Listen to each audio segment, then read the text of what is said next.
創世記第49章，雅各叫了他的兒子們來說：你們都來聚集，我好把你們日後必遇的事告訴你們。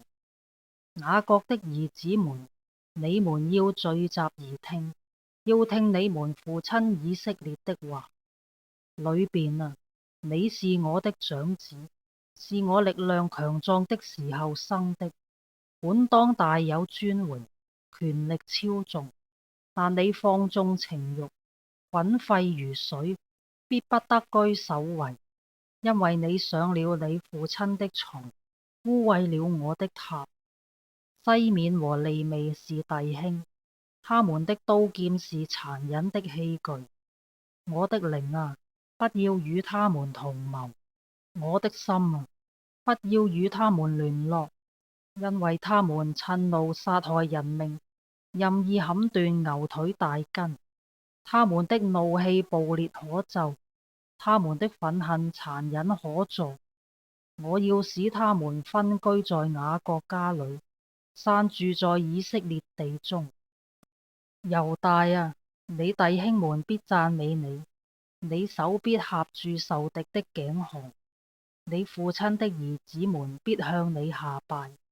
猶大是個小獅子，我兒啊，你找了食便上去，你屈下身去，臥如公獅，蹲如母獅，誰敢惹你？威必不離猶大，杖必不離他兩腳之間，直等細羅來到，萬民都必歸順。猶大把小驢拴在葡萄樹上，把驢駒拴在美好的葡萄樹上。他在葡萄酒中洗了衣服，在葡萄汁中洗了袍褂。他的眼睛必因酒紅潤，他的牙齒必因奶白亮。西布倫必住在海口，必成為停船的海口，他的境界必延到西頓。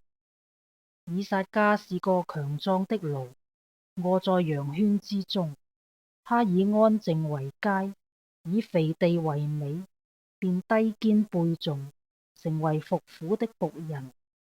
但必判斷他的民，作以色列支派之一，但必作道上的蛇，路中的虺，咬傷馬蹄，使騎馬的墜落於後。耶和華，我向來等候你的救恩。迦得必被敵軍追逼，他卻要追逼他們的腳跟。亞設之地必出肥美的糧食，且出君王的美味。拿弗他利是被釋放的母鹿，他出佳美的言語。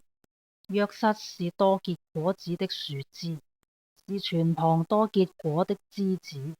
他的枝條探出牆外，弓箭手將他苦害，向他射箭，逼迫他。但他的弓仍舊堅硬，他的手健壯敏捷。這是因以色列的牧者，以色列的磐石，就是雅各的大能者。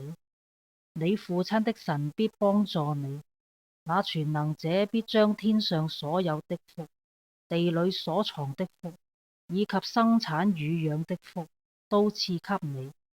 你父親所祝的福，勝過我祖先所祝的福，如永世的山嶺，至極的邊界。